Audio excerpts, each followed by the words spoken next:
Nous allons démarrer la rencontre suivante en revenant sur une série animée, Arcane, avec les deux storyboarders du film, Simon Andriveau et Romain Barriot, fondateurs du studio Ninoc. Et une question qui va revenir, comment le storyboard nourrit-il le style et le récit du film à venir? C'est Catherine Totem qui anime cette rencontre. Merci.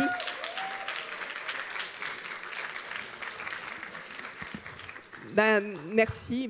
Moi, je suis ravie d'animer cette... et encore, je ne vais pas faire grand-chose parce qu'ils ont tout préparé et que je n'ai rien à faire. Donc ça, ils n'ont plus qu'à appuyer sur le bouton, ça va marcher tout seul. En fait, oui, on va revenir. Là, on parlait de tendresse à l'instant, mais on va revenir sur une autre aventure humaine. 4 ans de travail. Donc 4 ans sur l'écriture de storyboard pour la série Arcane. Donc comme tout le monde le sait, j'imagine, Arcane, c'est à l'origine, ça a été un jeu vidéo qui s'appelle League of Legends. Mais paradoxalement, Arcane, la série en tout cas, a été créée de part en part parce qu'il n'y avait pas du tout d'histoire finalement dans ce jeu. Donc Riot Games a fait appel à Fortiche. Donc là, on va essayer de parler un peu du château de cartes. On en a parlé avec Simon au début, mais ils vont se présenter tout seuls. Hein. Je n'en ai pas pour longtemps.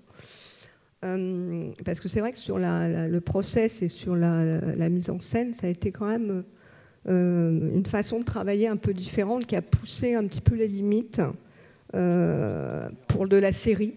Hein, on a pu regarder et remarquer la qualité du rendu et aussi de l'écriture. Donc on va parler en 2 temps. On va parler d'abord de tout le travail de mise en scène et ensuite on parlera du process, mais il y aura quand même des allers-retours entre les deux. Comment on pousse la mise en scène, comment on puise son inspiration dans le cinéma pour de la série, comment on s'affranchit des limites, mais tout en tenant compte des contraintes. Là aussi, il y a tout un jeu il y a une partie qu'on a un petit peu déclinée sur l'utilisation de la caméra malgré les contraintes de la caméra 3D et du rendu 2D. Donc tout ça, ça va être décliné.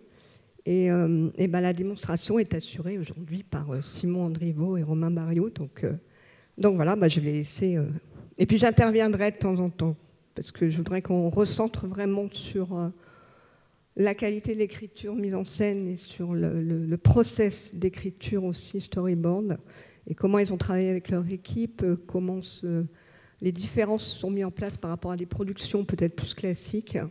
Et je voulais aussi remarquer l'excellence du travail et le talent de ces 2 personnes et de toute leur équipe, parce que j'en connais quelques-uns aussi derrière. Et aussi comment ils ont travaillé ensemble avec l'équipe de développement. Et voilà, donc il y a plein de choses à dire, donc je les laisse dire et je les laisse se présenter.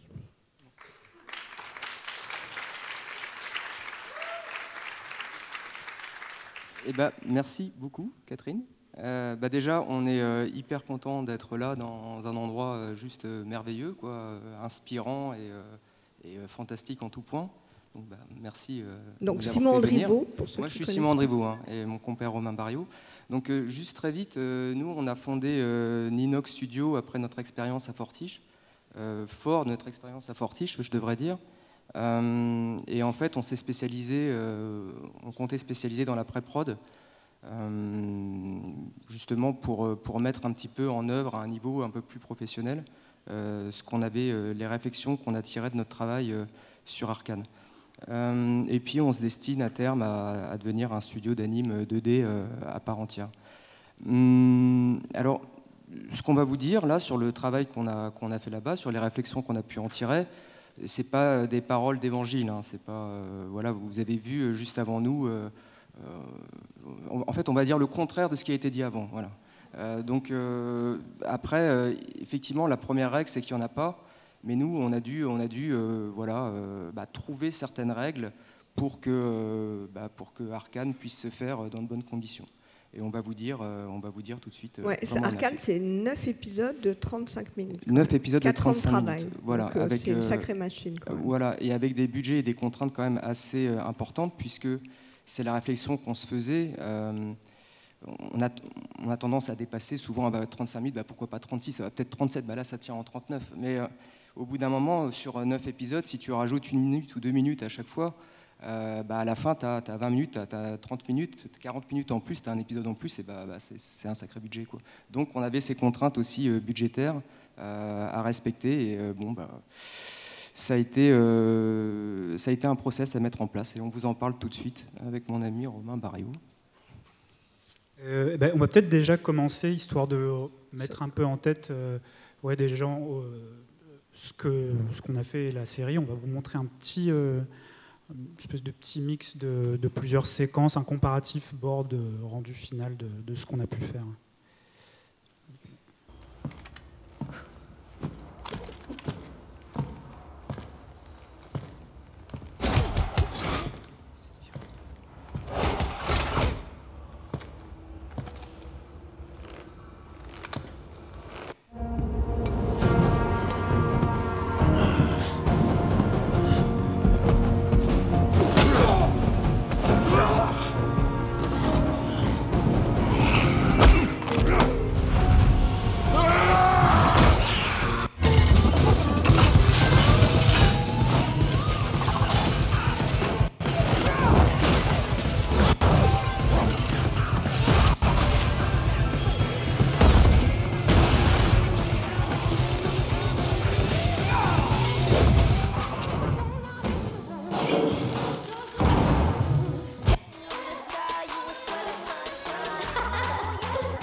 It's okay. I'll show them. We will show them all.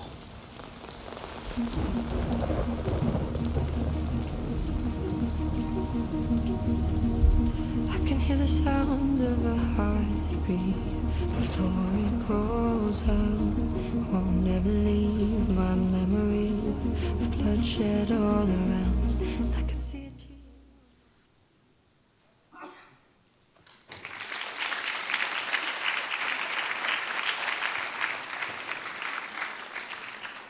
Voilà, donc un peu monté avec les pieds dans l'urgence, mais évidemment, ce n'était pas une seule séquence, hein, c'était plusieurs séquences bout à bout.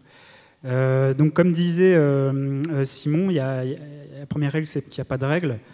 Et j'aime pas trop dire c'est comme ça qu'il faut faire et pas autrement. Mais en tout cas, nous, la première question qu'on devait se poser, et je pense que c'est le point de départ de, on va dire, un bon 90% des projets, c'est quel type d'histoire est-ce que on veut raconter. Et alors, si on veut, ça c'est hyper important de savoir ça dès le début pour nous, et si on veut pousser un petit peu plus loin, à quel type d'audience est-ce qu'on la raconte. Alors ça, je mets des gros guillemets même, parce que faut pas avoir trop tendance à limiter sa créativité en pensant exactement à quoi... Qu'est-ce qu'attend tel type d'audience ou tel autre les enfants s'attendent à ce type de contenu, les adultes à ce type de contenu, etc. Donc, voilà, je mets des gros guillemets là-dessus. Et donc en fait, une fois qu'on aura répondu à ces deux questions, en gros, ça va commencer à nous aider à définir quel type de narration sera le mieux à notre film. Et là, ce qui était bien sur Arcane, c'est qu'en fait, dès le début, on avait la réponse à ces deux questions. On savait qu'on voulait raconter une origin story un peu tragique qui se déroulait dans un contexte un peu troublé de lutte des classes. Et puis à qui on savait qu'on voulait le raconter aux joueurs de League of Legends avant tout. Alors, le joueur de League of Legends, il faut se mettre en tête que c'est pas le petit joueur de Mario un peu mignon, gentil. Le joueur de League of Legends, il est un petit peu moins lisse. Voilà. Donc, on se dit qu'il est potentiellement ouvert à du contenu un peu moins consensuel qu'une énième série d'animation grand public. Voilà. Et donc là, doucement, on a commencé déjà à pencher vers la catégorie de l'animation pour adultes. C'est-à-dire que c'est un peu ce saint graal dont nombre d'entre nous espèrent l'acceptation par le grand public un de ces jours. Voilà. Donc on voulait raconter cette histoire aux joueurs de League of Legends avant tout, mais au passage, évidemment, si on peut raconter cette histoire aux gens qui sont un peu nouveaux dans l'univers de League of Legends, c'était aussi un but, quoi.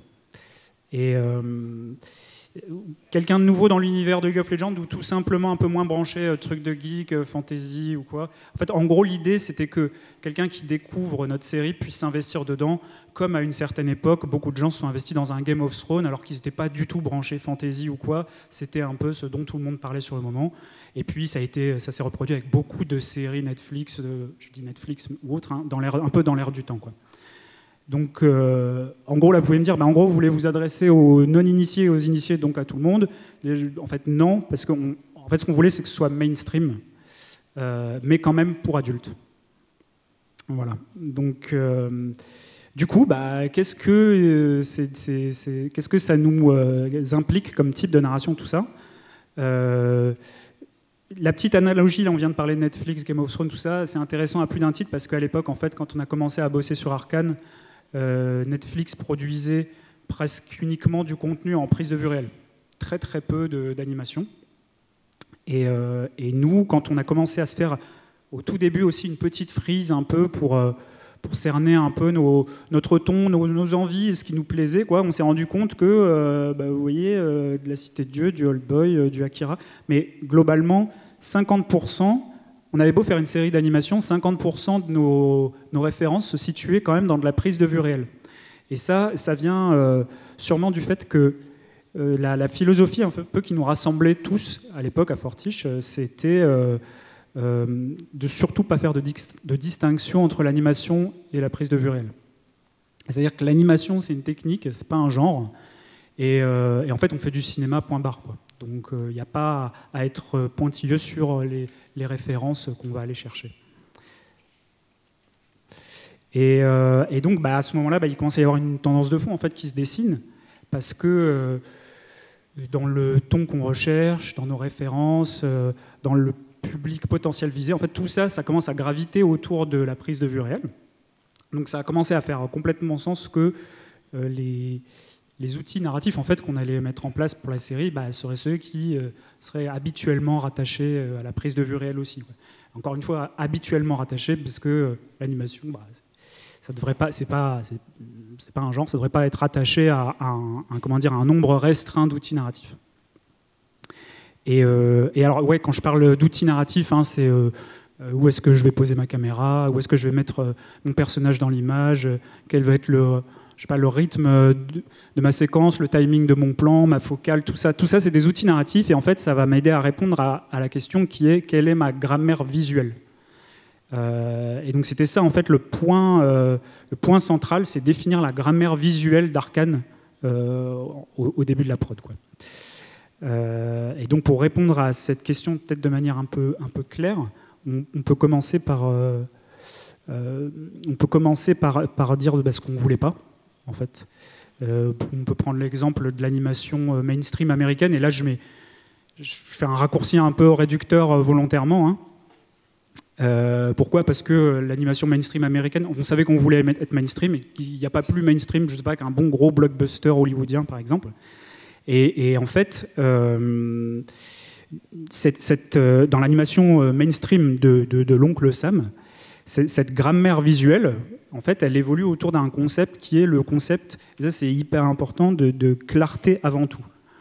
Ça veut dire quoi ? Ça veut dire qu'à n'importe quel moment, quand je regarde mon image, moi en tant que spectateur, il faut que je sache ce que fait le personnage, où il est, ce qui se passe, etc.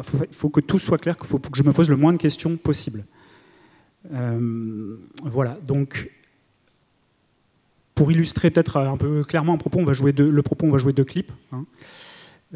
Et ça risque, j'espère que ça fera un peu plus sens. Encore une fois, il ne s'agit pas d'un jugement, mais juste une observation. Donc on a choisi des clips pour lesquels je pense que la plupart d'entre nous sommes d'accord pour dire que c'est des bons moments de cinéma, en tout cas. Donc le premier, hop, voilà.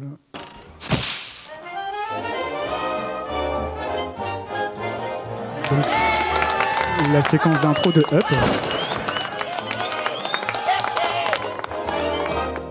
Donc alors, si vous faites attention, les personnages et l'action, ils vont souvent se retrouver au centre de l'écran. Là, ici, c'est même systématique.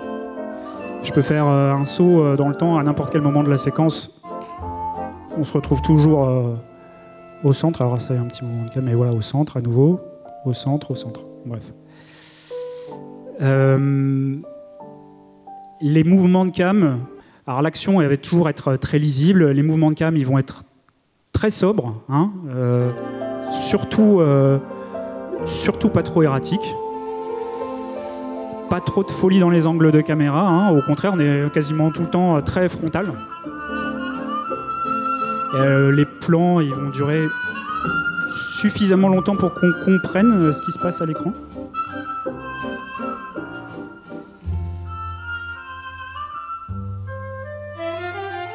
Et alors d'ailleurs la plupart du temps, dans ces films, le récit va aussi se dérouler de manière très linéaire. Là, par exemple, c'est la scène d'intro du film, et ça raconte le passé du personnage principal.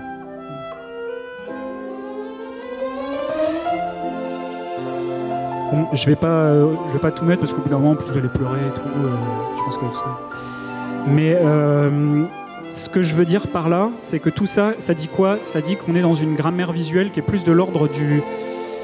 on a l'impression d'être dans un petit théâtre. C'est très théâtral. Voilà. Allez hop, bye bye. Et alors vous allez pouvoir me rétorquer peut-être que c'est pour les besoins de ce film spécifique, de cette scène spécifique, il fallait que tout soit expliqué très clairement parce que c'est un jalon du film. Voilà.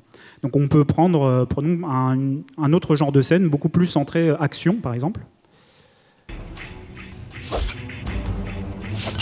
Qui normalement devrait marcher. Donc toujours, hein, on est dans l'animation mainstream américaine, on est sur du Kung Fu Panda. Super scène d'action, l'évasion de Tai Lung de la prison. Encore une fois, les actions sont hyper lisibles, mouvement de cabre sobre, le personnage au centre de l'écran. Oh no! What's happening? Je peux même rajouter que vous avez vu, quand un personnage parle, il faut le montrer à l'écran. Les dialogues en off, c'est extrêmement rare, parce qu'il faut savoir qui parle, qui donne l'information. Fire crossbow!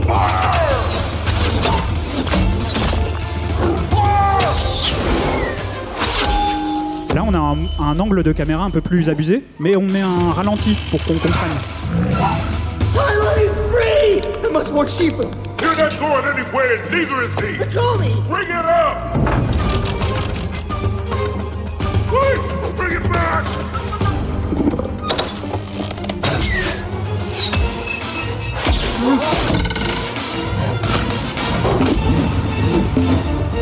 Voilà, toujours très central, très central.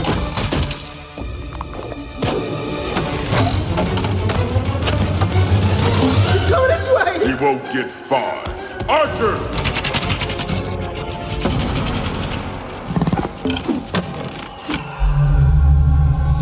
Voilà, donc toujours la clarté, quoi. Et c'est voilà, donc ça c'est une grammaire visuelle. C'est cette idée de la clarté avant tout. Elle est pas mauvaise. Elle a donné naissance à de très beaux films, voire des chefs-d'œuvre même. On se dit simplement que c'est pas ce qu'il fallait pour notre série. Nous, on voulait une grammaire visuelle un peu plus rugueuse sur les bords. Et puis surtout, on voulait prendre le spectateur un peu moins par la main. c'est pourquoi une grammaire plus rugueuse? C'est tout simplement pour raconter en fait la violence de cet univers. Et puis pourquoi prendre le spectateur un peu moins par la main? Parce que on voulait ramener une couche de nuance dans la narration, dans la façon de raconter les choses, un peu un espèce de petit flou, parce que dans cet univers, rien n'est noir ou blanc. Nos personnages, j'espère que pour ceux qui ont eu l'occasion de voir la série, attesteront que nos personnages sont tous des nuances de gris, en fait. Et donc, comment ça se traduit en termes de grammaire concrètement? Pour nous, une grammaire visuelle un peu plus rugueuse sur les bords, c'est ça, par exemple.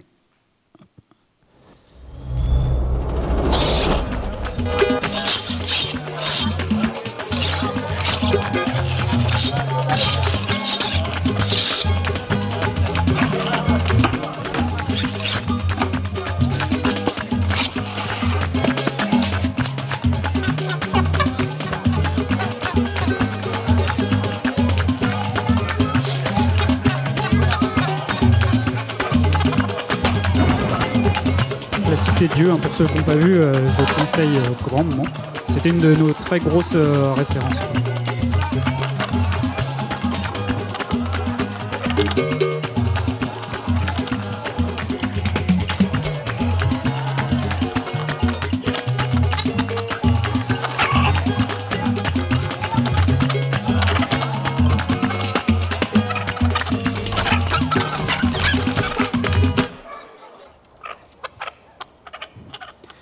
Voilà, donc on dirait que tout ça c'est du hasard, c'est du montage, c'est du bordel, mais on a très bien compris que le poulet, il veut pas se faire couper la tête.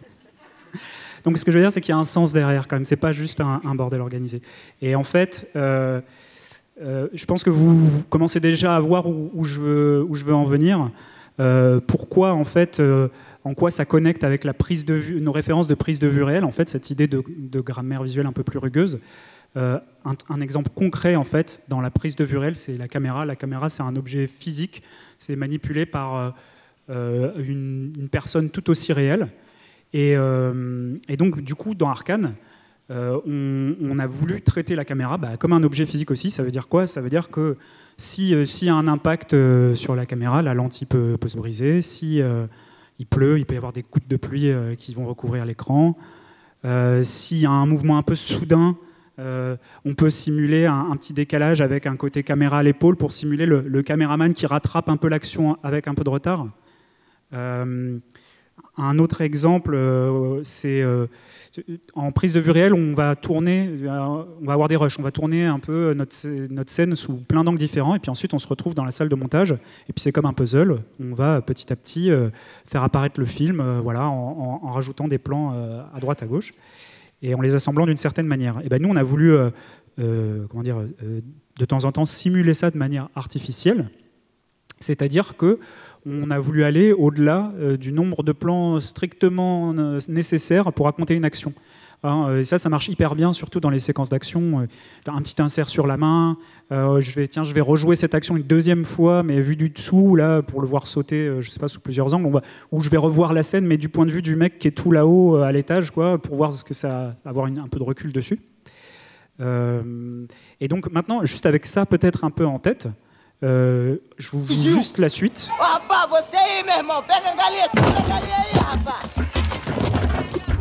Alors on a de la caméra à l'épaule. On a deux fois le même personnage qui rigole.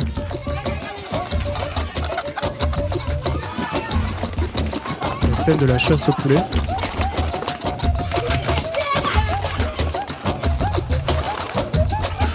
Caméra embarquée. Hop, là je peux. Je vais juste aller un peu plus loin parce qu'il y a un exemple assez intéressant. Le monsieur aux casseroles là, il va se faire bousculer une fois, deux fois, trois fois. Voilà. Et là on redécadre un petit peu, on est tout le temps caméra à l'épaule. On est aveuglé par on a des poussières sur la caméra, etc. Bon, vous voyez un peu l'idée. Donc, Voilà, donc tout ça, c'est pour le côté, donc là, cette rugosité qu'on voulait amener. Et la deuxième chose qu'on avait donc en tête, c'était prendre un peu moins le spectateur par la main. Alors, qu'est-ce que ça veut dire ? Ça veut dire, en tant que spectateur, en fait, on n'a pas toujours besoin qu'on nous explique visuellement, parfaitement, à 100%, ce qui va se passer. Ce qui va se passer. Exactement. C'est-à-dire qu'on est, sans parler de croire en l'intelligence du spectateur, il faut juste en fait faire confiance au spectateur. On n'a pas besoin de la même manière qu'on n'a pas besoin de voir une claque, par exemple, sur un personnage, de voir la claque pour comprendre qu'il s'est fait frapper, quoi. On peut le jouer entièrement au son et boum, je sais pas, le cow-boy se fait éjecter du saloon, quoi. J'ai pas besoin. D'où la force du montage et des angles de caméra, parce que ça va accompagner l'action et Exactement. En fait, ça participe à l'anticipation de ce qui va arriver sans qu'on soit braqué uniquement sur le personnage. J'imagine que c'est un peu la démarche. C'est exactement ça. En fait, on va donner des indices. On ne se le cache pas, il y a une grande part de manipulation hein, quand on fait un film. On doit manipuler le spectateur. Mais en même temps, l'idée, c'est ce que j'essaie de dire là, c'est que quand c'est trop évident qu'on essaye de nous implémenter une émotion ou quoi, au bout d'un moment, je sais pas pour vous, mais je décroche, quoi. J'ai pas besoin, si un personnage est en colère, de l'entendre dire je suis trop énervé là. Il y a 10 000 manières de montrer ça, un peu plus dans la nuance. Et il y a un super exemple qu'on vous a dégoté. Pour ceux qui ont vu le film qui s'appelle La Comtesse aux pieds nus. Voilà. Il y a la séquence d'intro du film, en gros, où on explique au spectateur que le personnage, on présente au spectateur, on lui explique qu'un personnage est le plus fabuleux des danseurs sans jamais le voir danser. Et c'est assez intéressant. Donc là, c'est une statue, hein, donc on ne le voit pas en vrai.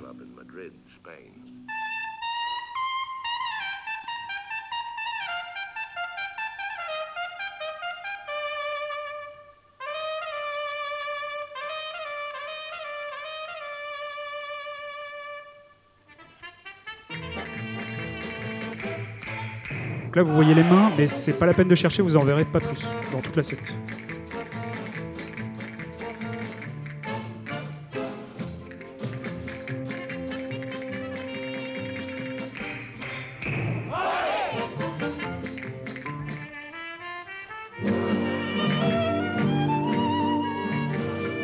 Et donc, en fait, on explique ça uniquement par les réactions du public. Et ça montre le panel d'émotions que provoque la danse. Elle est tellement fabuleuse qu'elle crée de l'amour, de la tristesse, de la joie.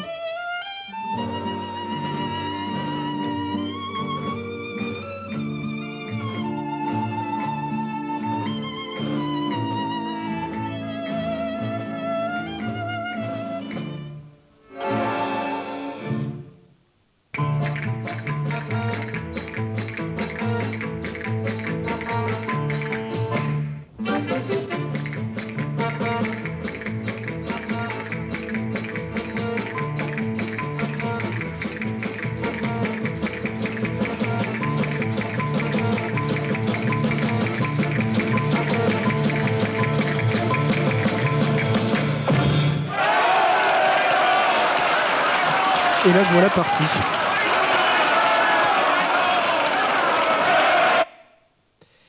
Donc c'est toujours cette idée de l'imagination est plus forte que l'image, quoi. En fait, voilà. Donc il y a 10 000 autres petits gimmicks hein, dans cette série. Hein. On peut parler de, je sais pas, avoir une séquence de dialogue et montrer un objet qui n'a rien à voir avec le dialogue, mais qui est chargé d'une forte symbolique, par exemple. Et ça va nous faire complètement repenser le sens de cette séquence, quoi. Juste parce qu'on montre un objet, mais voilà. Et voilà, plein d'autres choses. On peut jouer avec des flous, on peut jouer avec du bord cadre, avec tout ça. Mais l'idée, c'est de créer des émotions plus que de les dire et de forcer le chose dans la tête tout ça dans la tête de. Puis il y a aussi tout ce qui est expression des personnages. Ça, c'est aussi, vous allez jouer énormément là-dessus. C'est-à-dire que pour une série, le côté expressif des personnages, l'acting dont on va parler peut-être à un moment, est pour moi incroyable, quoi. C'est une qualité d'expression et de force d'émotion qu'on trouve rarement en série.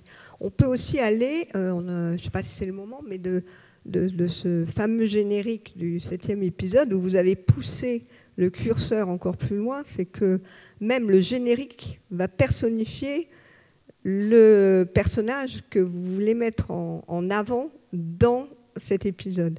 Je ne sais pas si Simon, tu as des choses à montrer. Alors, enfin, je ne sais pas, on en a parlé ce midi, mais c'était un peu... parce que moi, ça m'avait frappé ce Oui, complètement. Mais en fait, chaque épisode était un peu, en tout cas sur les premiers épisodes, était un peu consacré à un personnage. C'est-à-dire, par exemple, l'épisode 4, c'était Caitlin. Les 3 premiers épisodes, c'était l'enfance et l'épisode 7, c'était celui d'Echo. Et le clip avait permis de faire quelque chose d'un petit peu condensé, parce qu'on avait toujours de problèmes de script assez conséquents. Et ça nous avait permis de condenser. On va en parler du script et de la façon dont les bordeurs ont travaillé sur le script. Ouais, moi je vais vous embêter un petit peu. Ça va, vous tenez le coup, c'est pas trop chiant, non? Moi je vais vous embêter un petit peu. Il y a beaucoup d'histoires de poulets, j'ai remarqué là. C'est vrai que là ça. Et donc en fait, on s'est retrouvé avec tout ça. Donc on a commencé à poser notre ton. On savait ce qu'on voulait faire pour la série. Quand je dis nous, c'était bien entendu les showrunners et puis les réals, hein, et puis l'équipe de board qu'on avait le plaisir de gérer. Mais du coup, ce ton-là, il a fallu qu'on crée en tout cas un process pour pouvoir le faire passer du mieux possible. Et parce qu'on s'est rendu compte en fait assez vite. On s'est rendu compte de 2 choses en fait en bossant comme ça sur les premiers épisodes.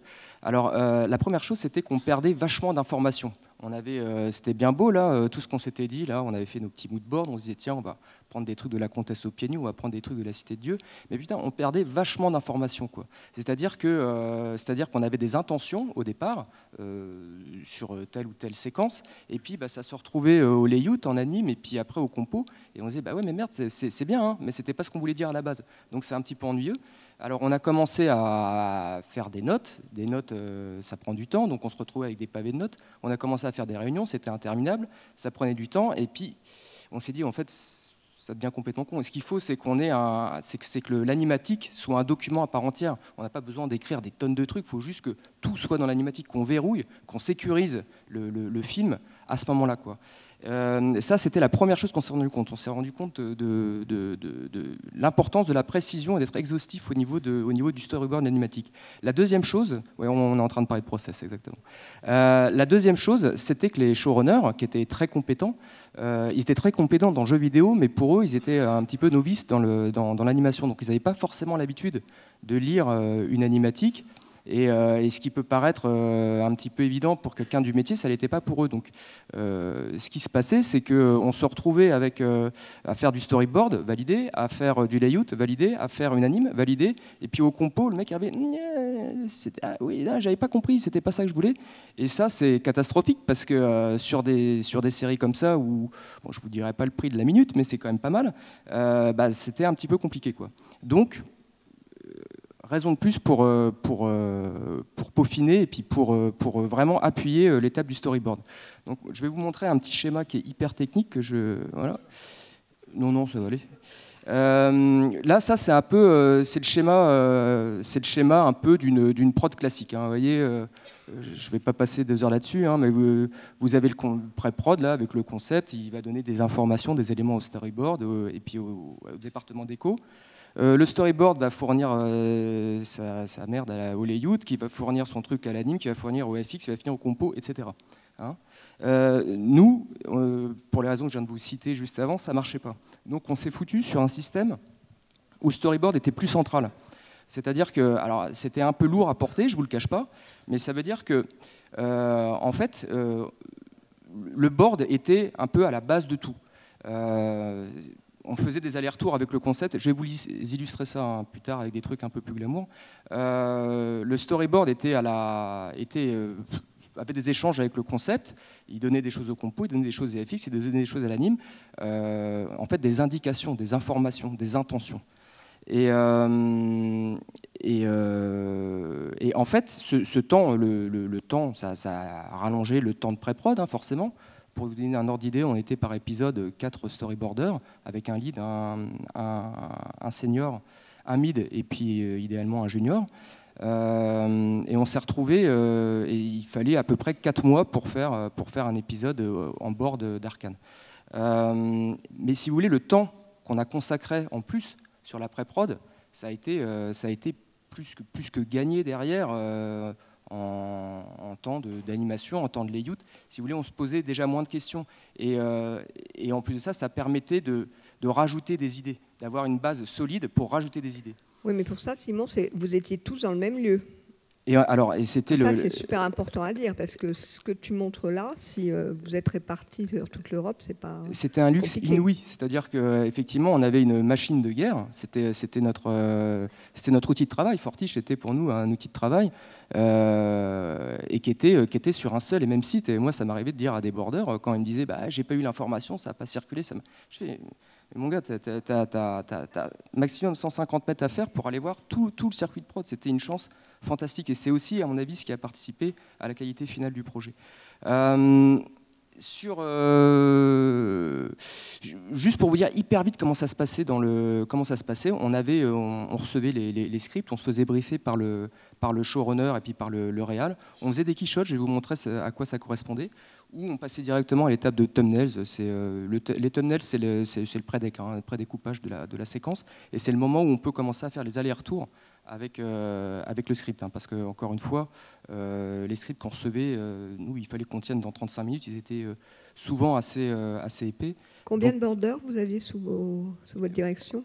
Alors, on avait 12, on était des équipes de 12. En fait, on bossait sur 3 épisodes en même temps. Voilà.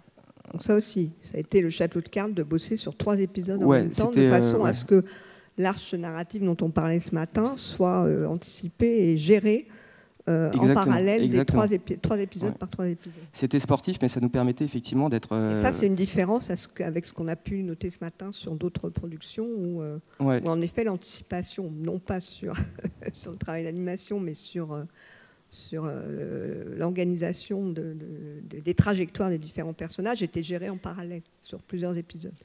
Oui, tout à fait. Voilà, et puis une fois que les thumbnails étaient validés, on avait 3 versions du board qui fournissaient du matos pour l'animatique. Concrètement, je vous montre à quoi correspondaient des keyshots. Ça, c'était un moment assez important de la saison 1. C'est la fin de l'épisode 4, la rencontre adulte entre Caitlin et Vi.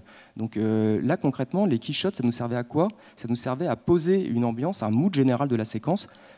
Ce qu'on voulait, c'était vraiment que ça craigne, quoi. C'était faire descendre Caitlin, qui est un petit peu la petite nana, toute, je ne veux pas dire naïve, mais un petit peu bourgeoise, qui sort de petite fille riche, quoi, et qui va descendre dans la pire des prisons, dans la pire des merdes, quoi, au fin fond de l'enfer, pour rencontrer un personnage qu'on a voulu révéler, mais comme bestial, en fait.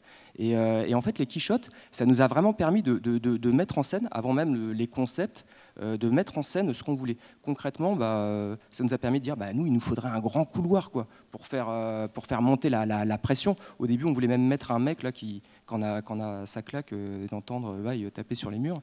Il fallait que les barreaux aient un certain écartement pour qu'on puisse avoir à la fois Caitlin et Vi dans le même plan. Donc voilà à quoi nous ont servi les keyshots. Qui sont les 2 protagonistes quand même, sans spoiler un peu. Oui, tout à fait. C'est les... vous avez tous vu Arcane, quand même, rassurez-moi. Le board a pu générer certains décors qui n'étaient pas prévus. Oui, complètement. Typiquement celui-ci, ouais. Ok. Et c'est-à-dire que si vous aviez besoin de rajouter, on en parlait d'un toit ou d'un truc, c'était possible de demander aux gens. Alors c'était possible de faire des allers-retours.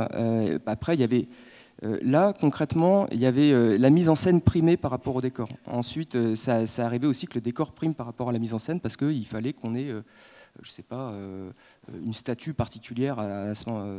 Il y a eu beaucoup de réhutes ou pas du tout sur les décors? En tout cas, c'était demandé, parce que les décors, c'était beaucoup de travail. On a bossé comme une prod 2D, en fait, c'est du matte painting. Donc on essayait de faire le maximum de réhutes. Ouais. Oui, merci de noter la qualité des décors quand vous verrez la série, quand même. Donc voilà, voilà comme on commence par là. Une fois qu'on a nos petits quichottes, on est hyper content. On fait voilà, la gueule d'un pré-deck sur une séquence comme ça. Alors je vais vous dire un petit peu les infos qu'on mettait là-dedans, quoi. Je vais relire mes notes avant parce que j'ai peur de me planter. Vous voyez, l'intérêt de cette séquence, donc, c'est qu'on veut que notre Caitlyn, ça soit une petite colombe toute blanche, innocente, qui descend dans un enfer. On veut qu'il y ait un reveal un petit peu puissant de Vi. Donc on va rester avec Caitlyn. On est sur une série, on est sur Arcane. Et comme disait Romain tout à l'heure, la caméra, elle est complètement inclusive en fait. Donc nous, si on est avec Caitlyn, mais on est carrément Caitlyn en fait. Donc on va pas se faire chier, on va mettre direct un POV. La technique claire, nette, précise, c'est je garde la même ligne. Si vous voyez entre la vignette 5C et la 6, je garde la même ligne d'horizon, hop, je passe dans sa tête. 7A, 7B, 7C, je fais des inserts sur les points de vague. On parlait qu'on voulait une narration rugueuse. C'est là qu'on la met le côté rough. Visuellement, ça va nous créer un impact, une tension, et puis au niveau du son, on va pouvoir se servir de quelque chose d'intéressant. Si vous regardez les vignettes 9, 10, 11, 12, 13, vous allez avoir la caméra qui tilte de droite à gauche. Tac, tac, tac, tac. Pourquoi ? Pour créer une espèce de malaise par rapport au spectateur, quoi. On veut lui filer le mal de mer, en fait. Et en fait, c'est tous ces trucs-là qu'on va commencer à régler à l'étape du pré-deck. On va avoir aussi Caitlyn, vous voyez, on met pas mal de notes. On va avoir Caitlyn qui va passer de la gauche à la droite de l'écran. Pour vraiment, là c'est la transgression totale, quoi. Ça veut dire que maintenant, elle va croiser son destin avec celui de Vi. C'est toute cette narration qu'on commence à poser en place dans le pré-deck. Ensuite, une fois qu'on fera le storyboard proprement dit, on avait une particularité à Fortiche, on ne laissait pas au monteur le soin de timer les séquences. Ce n'est pas un boulot de monteur pour nous, c'est un boulot d'animateur. Donc nos borders, c'est des animateurs. Et je vais vous montrer. En fait, tout était timé. Enfin, les storyboards étaient timés. Ouais, on donnait le monteur recevait des quick time après qu'il pouvait cutter. C'était ce dont Romain parlait tout à l'heure. On essayait d'avoir un esprit live. Donc pour nous, le gars, il fallait qu'il ait des rushs. C'était pour nous un monteur live en fait. Et puis c'est-à-dire que ça a été aussi des essais. On n'a pas eu un pipe fluide dès le début. Au début, on ne timait pas nos séquences. Et ça a été, on s'est dit devant le manque. Encore une fois, les infos qui ne passaient pas. On s'est dit. Oui, parce qu'au début, vous avez eu des retakes par rapport à ça à chaque fois, ou des demandes en tout cas. Mais pour le coup, c'est ce que tu disais tout à l'heure, c'est-à-dire que le montage était justement à l'étranger. Et en fait, quand il revenait, voilà, c'est ça. On vous montre la séquence animatique. Bim, c'est parti. Ah non, juste avant. 5 minutes. 5 minutes. Alors juste avant, voilà, ça c'est la gueule que ça a. Différence entre un tunnel, un board V1, V2, V3. Vous voyez, on rajoute des informations lumineuses. On en parlait pour les autres départements, les FX, la colo, etc. Quoi. Voici à quoi ressemble l'anime. You don't understand. I have to talk to him. Oh, you'll be able to, as soon as he can move his jaw again. Who assaulted him?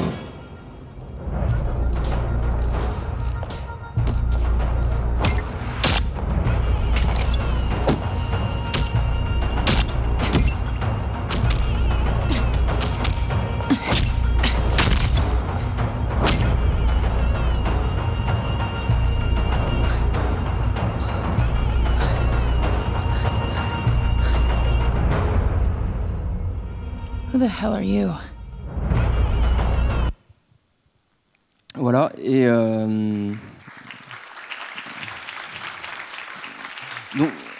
donc vous voyez, on verrouille un certain montage, on verrouille un rythme, et vous allez voir, là je vais vous montrer la séquence finie, c'est la même musique, c'est les mêmes sons, c'est quasiment la même séquence. Ce qui fait que le layoutman ou l'animateur, il a juste à se concentrer sur ce qui l'intéresse, quoi. C'est-à-dire à ajouter, lui, son talent, à déjà l'édifice qu'on a mis en place.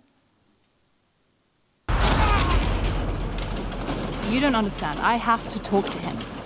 Oh, you'll be able to, as soon as he can move his jaw again. Who assaulted him?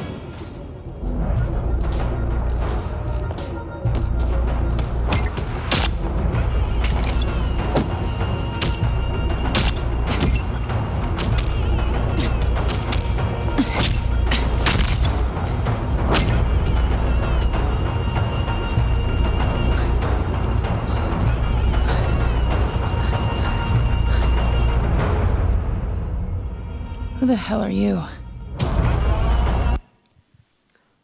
Moi, je voulais quand même aussi saluer, alors ça n'a rien à voir, la qualité des acteurs.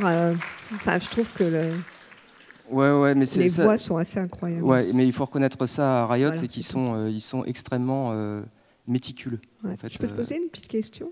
Non, je par sais rapport... pas. Tu sais pas. Attention. Enfin, c'est une façon de voir les choses par rapport à l'animation américaine qui est quand même très singulière. La façon dont vous avez travaillé sur les caméras en tant qu'acteurs, vraiment, le montage, la suggestion d'image, la qualité des expressions, enfin, regarder les expressions et le travail sur les personnages.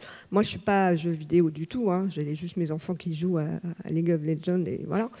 Mais je suis rentrée dans la série vraiment d'une façon incroyable. C'est-à-dire que c'est beau, c'est bien animé, la mise en scène est juste démente.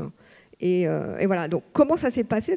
Est-ce que les codes de l'animation américaine rentraient dans ce que vous avez montré, vous? Comment ça s'est passé au début? Ça n'a pas un petit peu coincé? Bah, si, complètement. En fait, ça a été même un traumatisme au début. C'est ce que disait Romain. En fait, on a commencé à travailler. Riot, ils sont arrivés avec des consultants qui étaient vraiment issus de l'animation américaine pure et dure, encore une fois très bien, mais du Pixar, du Disney, etc. Et là, ça s'est pas très bien passé parce que les gars... Sans rentrer dans le détail, la guéguerre, mais... Ouais, sans rentrer dans... C'est pas les mêmes humainement, visions. c'est très bien passé, mais je veux dire, techniquement, les gars sont arrivés avec leur culture, et une culture où l'animation... comme disait Romain, n'est pas une technique, c'est un genre. Donc ça veut dire que, je vous la fais courte, concrètement, j'ai le droit de faire en live certaines choses que j'ai pas le droit de faire en anime. Et nous, ça nous a posé un problème. Je vous donne un exemple très simple. Le fameux cut the line. J'ai un perso à droite, un autre à gauche. Je suis là, on discute. Normalement, je dois toujours me démerder pour que mon perso soit toujours dans la même place dans l'écran. Sauf si je m'appelle Kubrick ou si je m'appelle Tarantino, et puis je me dis j'ai envie de créer un malaise maintenant. Je vais cutter la line. Je vais couper cette ligne de 180 degrés. Parce que je vais parler un autre langage, parce que je vais faire un changement de force, un échange qui va changer de sens. C'est un outil narratif. Et pour ces gens-là, on n'a pas le droit de le faire parce qu'on est dans l'anime. Donc là, on n'était pas d'accord, quoi. Donc effectivement, il a fallu qu'on... Enfin, vous les avez convaincus au final, donc c'est bon. Pardon? Vous les avez largement convaincus après. On a fini par les convaincre. Mais ça a été de haute lutte, ouais. Ok. Est-ce qu'il y a des questions? Il n'y a pas de questions dans la salle? Aucune question, vous savez tout. Non, s'il y a une question au milieu là-bas. Ah, il y a une question là. Puis après, on arrête c'est Nada. impérativement. Je suis sûre que c'est Nada.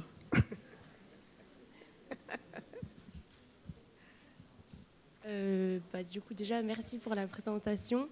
Et je voulais savoir, vous avez parlé des matte painters. Et du coup, je voulais savoir, ça s'est passé comment le process? Est-ce qu'ils récupéraient des bouts d'animatique, ils le faisaient flat et ensuite vous le mettiez en perspective? Ou c'était comment en fait le process avec les paintings? Le process avec le matte painting? Ouais, en gros, ça se passait en plusieurs temps. La première chose, c'est on essayait vraiment de travailler, comme on expliquait tout à l'heure, ensemble, quoi. Donc en bossant vraiment, je veux dire, en équipe serrée, quoi. Donc tout simplement, on se déplaçait, on allait voir le matte painter, on lui disait tiens, t'as lu la séquence, t'en as pensé quoi? Qu'est-ce que tu comptes faire? Et lui, le gars, ça pouvait arriver qu'il ait vraiment quelque chose de très précis en tête et qu'il dise moi j'ai vraiment envie de mettre ça et ça. Et à ce moment-là, on disait ok, ça peut être intéressant et puis ok, on va inclure ça dans notre séquence, on va s'en servir. Ou alors on arrivait comme le truc de la prison en disant nous la prison on veut vraiment un couloir fait de telle façon que la geôle soit sur la droite, que l'écartement des barreaux soit de temps. Après le design tu peux faire comme tu veux. Voilà, donc c'était vraiment à chaque fois un échange et encore une fois l'énorme qualité de cette prod, ça a été l'énorme plus-value, ça a été de pouvoir communiquer tous ensemble parce qu'on était tous dans le même bureau. Oui, puis l'exigence que vous avez mis au storyboard pour que derrière, ça puisse être un outil incroyable pour finaliser le projet. Quand même. Oui, et puis comme l'a précisé Simon à un moment, comment dire, il y avait des contraintes quand même aussi. C'est-à-dire qu'on ne faisait pas ce qu'on voulait au board, et puis après, démerdez-vous, vous devez absolument suivre ça. C'est-à-dire qu'il y avait donc des échanges, et ça avait beau coûter cher comme série, il y a quand même une logique financière qui rentre à un moment en jeu, et certains des décors, si on savait qu'on allait les revoir souvent, ça voulait dire qu'en 3D, c'était pas exactement le même process, c'était plus du cas par cas, mais il se faisait un lieu qui texturait entièrement, et du coup, nous, on pouvait moins faire ce qu'on voulait avec, puisque ça devenait un asset 3D, quoi, en tout cas, comme une boîte. Et donc, dans ce cas, nous, on devait aussi rééchanger, apprendre à se servir de Maya. J'ai vite oublié. mais en tout cas, le temps de cette prod, je savais mettre une caméra dans un logiciel 3D pour des besoins sur certains décors particuliers, pour pas que ça soit un travail monstre derrière et qu'ils n'aient pas à remodéliser tout à chaque plan, quoi. J'ai juste une dernière remarque. Excuse-moi. Je prends le temps. Ça a été vraiment un challenge pour vous parce que je sais que vous marchez au challenge. Qu'est-ce que vous tirez de cette expérience? Je sais que vous ne faites pas la saison 2, hélas, mais en quoi ça a changé votre façon? Parce que moi, j'ai fait un peu de board dans ma vie, mais comment ça a changé votre façon de voir les choses? Est-ce que cette exigence, vous l'aviez déjà avant? Et qu'est-ce qui a changé dans votre façon de travailler l'écriture au board? Une réponse brève, s'il vous plaît. Pardonnez-moi. Beaucoup de choses. C'est bon? C'est bon? Non. Un petit mot quand même. Non, mais ça a ouvert des portes parce que tout de suite, on prend de nouvelles habitudes et puis on se dit, et ça c'est une émulation qui crée ça aussi, c'est-à-dire que si ça avait été juste une personne, ça c'est vraiment un travail de groupe sans être dans le gros consensuel et tout ça, mais on se challenge entre nous et on se dit pourquoi, comme disait Simon, pourquoi est-ce qu'on ferait ça en live et on n'aurait pas le droit de le faire en animation? Et tout d'un coup, ça débloque des choses dans la tête et on se met à imaginer d'autres types de narration en animation, etc. Et voilà, ça ouvre des portes. Avec des grosses références cinématographiques derrière, quand même.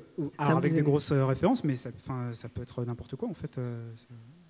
Bon, j'arrête de parler. Merci beaucoup. Merci beaucoup Simon et Romain. Merci. Merci.